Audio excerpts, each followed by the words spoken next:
બનાસકાંઠાના બાલારામ અભયારણ્ય ખાતે આજે વન પર્યાવરણ રાજ્યમંત્રી પ્રવીણભાઈ માળીના અધ્યક્ષસ્થાને પ્રકૃતિ જાગૃતતા અને સ્વચ્છતા અભિયાનનું આયોજન કરવામાં આવ્યું હતું।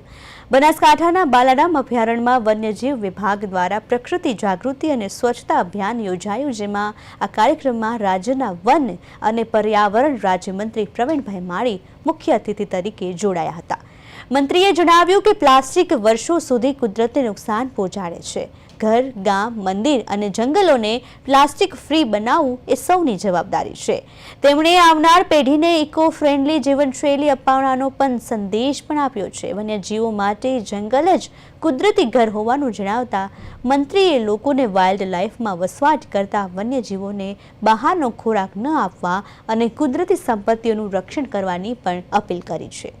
પ્લાસ્ટિક કચરાનું મોટા પાયા પર સંકલન કરાયું અને ટ્રેક્ટર ટ્રોલીઓ દ્વારા નિકાલ કરવામાં આવ્યો।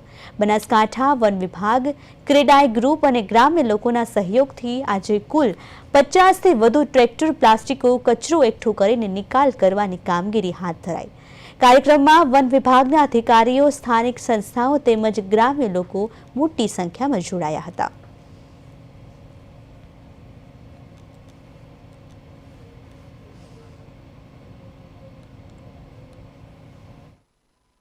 આજ રોજ વન વિભાગ બનાસકાંઠા દ્વારા બાલારામ મંદિર અને ધાર માતાની આજુબાજુનો વિસ્તાર જે સ્પિરિચ્યુઅલ ટુરિઝમના નામે ઓળખાય છે, એવો બનાસકાંઠાનો ખૂબ સારો મંદિરની આજુબાજુ ખૂબ લોકો પ્લાસ્ટિકનો ઉપયોગ કરી અને જ્યાં ત્યાં નાખી દેતા હોય છે, ત્યારે એ વિસ્તારને સેન્સિટાઇઝ કરવા માટે, લોકોને જાગૃત કરવા માટે, લોકો અવેર થાય અને સાથે સાથે વન્યજીવ પ્રાણીઓને પણ નુકસાન ન થાય તે માટે આજરોજ બહુ જ મોટી સંખ્યામાં સફાઈ અભિયાન રાખવામાં આવ્યું છે।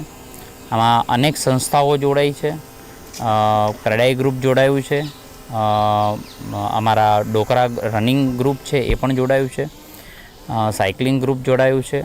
એની સાથે વન્ય વિભાગના સૌ કર્મચારી, એ અધિકારી હોય, ફોરેસ્ટર હોય, વનપાલ હોય, રોજમદારો સૌ સાથે મળીને આ વિસ્તારને પ્લાસ્ટિક મુક્ત અભિયાન બને અને લોકોમાં જનજાગૃતિ આવે એ માટે આજે સફાઈ અભિયાન કર્યું છે।